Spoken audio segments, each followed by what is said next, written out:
ಇದರ ಕುರಿತಾಗಿ ಡೀಟೇಲ್ಸ್ ಅನ್ನು ಕೊಡಲಿಕ್ಕೆ ಈಗ ಲೈವ್ ನಲ್ಲಿ ಜಾಯಿನ್ ಆಗ್ತಾ ಇದ್ದಾರೆ ನಮ್ಮ ಕರೆಸ್ಪಾಂಡೆಂಟ್ ಶಿವಾನಂದ್. ಈಗ ಪ್ರತಿಭಟನೆಯ ಕಾವು ಯಾವ ರೀತಿಯಾಗಿದೆ, ವಾಪಸ್ ತೆಗೆದುಕೊಂಡಿದ್ದಾರಾ, ಪರಿಸ್ಥಿತಿ ಹೆಂಗಿದೆ ಅಂತ?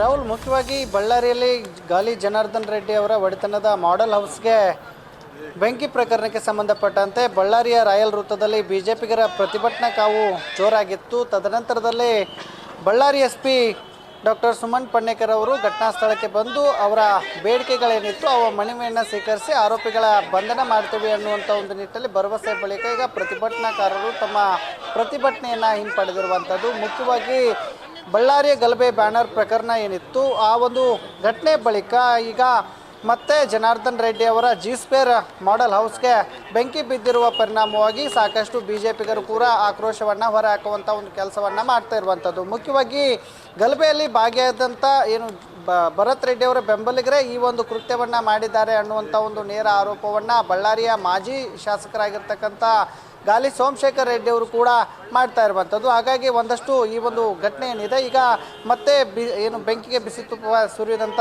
ಒಂದು ಆಗಿರುವಂಥದ್ದು. ಈ ನಿಟ್ಟಿನಲ್ಲಿ ಪೊಲೀಸರು ಕೂಡ ಈಗಾಗಲೇ ಕ್ರಮಕ್ಕೆ ಮುಂದಾಗ್ತೇವೆ ಅನ್ನುವಂಥ ಒಂದು ನಿಟ್ಟಿನಲ್ಲಿ ಮಾಜಿ ಶಾಸಕರಾದಂಥ ಸೋಮಶೇಖರ್ ರೆಡ್ಡಿ ಅವರಿಗೆ ಈಗಾಗಲೇ ಭರವಸೆ ಕೊಡುವಂಥ ಒಂದು ಕೆಲಸವನ್ನು ಮಾಡಿರುವಂಥದ್ದು.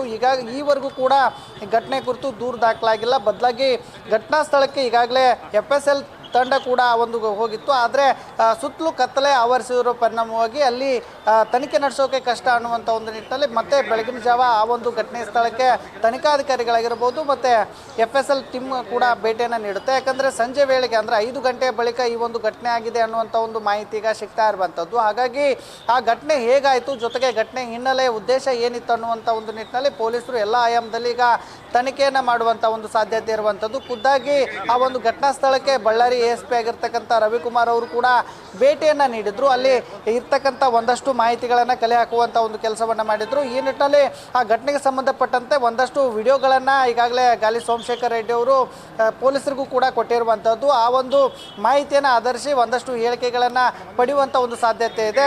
ಜೊತೆಗೆ ಈವರೆಗೂ ಕೂಡ ದೂರು ದಾಖಲಾಗಿಲ್ಲ. ಯಾಕಂದರೆ ಬಳ್ಳಾರಿ ಗ್ರಾಮಾಂತರ ಪೊಲೀಸ್ ಠಾಣೆ ವ್ಯಾಪ್ತಿಯಲ್ಲಿ ಈ ಒಂದು ಘಟನೆ ನಡೆದಿರುವ ಪರಿಣಾಮವಾಗಿ ಅಲ್ಲಿ ದೂರು ದಾಖಲಾಗಬೇಕಾಗುತ್ತೆ. ಯಾಕಂದರೆ ಈಗಾಗಲೇ ಸೋಮಶೇಖರ್ ರೆಡ್ಡಿ ಅವರು ಮಾಧ್ಯಮಗಳಿಗೆ ಮಾಹಿತಿ ಹೇಳುವ ಅನ್ವಯವಾಗಿ ಒಂದಷ್ಟು ಮಾಹಿತಿಗಳನ್ನು ನಾವು ಕೂಡ ಕಲೆ ಹಾಕೊಂಡಿದ್ವಿ. ಯಾಕಂದರೆ ಗಲಭೆ ಪ್ರಕರಣದಲ್ಲಿ ಭಾಗಿಯಾದಂಥ ವ್ಯಕ್ತಿಗಳೇ ಈ ಒಂದು ಮನೆಗೆ ಬೆಂಕಿ ಹಚ್ಚಿದ್ದಾರೆ ಅನ್ನುವಂಥ ಒಂದು ನಿಟ್ಟಿನಲ್ಲಿ ಹೇಳಿಕೆಯನ್ನು ಹೇಳ್ತಾ ಇದ್ರು. ಜೊತೆಗೆ ಈಗಾಗಲೇ ಆ ಘಟನೆ ಸ್ಥಳದಲ್ಲಿದ್ದಂಥ ಏನು ಸೈಟ್ ಮ್ಯಾನೇಜರ್ಗಳಾಗಿರ್ಬೋದು, ಇನ್ನಿತರ ಅವರ ಏನು ಕೆಲಸಗಾರರಿದ್ದರು ಅವ್ರ ಕಡೆಯಿಂದಲೂ ಕೂಡ ಒಂದಷ್ಟು ಮಾಹಿತಿಗಳನ್ನು ಪಡೆದುಕೊಳ್ಳುವಂಥ ಒಂದು ಕೆಲಸವನ್ನು ಈಗಾಗಲೇ ಸೋಮಶೇಖರ್ ರೆಡ್ಡಿ ಅವರು ಕೂಡ ಮಾಡಿರುವಂಥದ್ದು.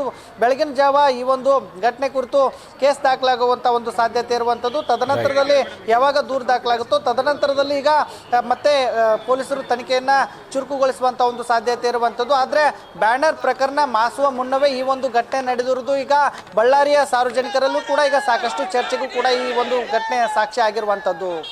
Rahul. Right Shivanand, thank you ಡೀಟೇಲ್ಸ್ಗೆ.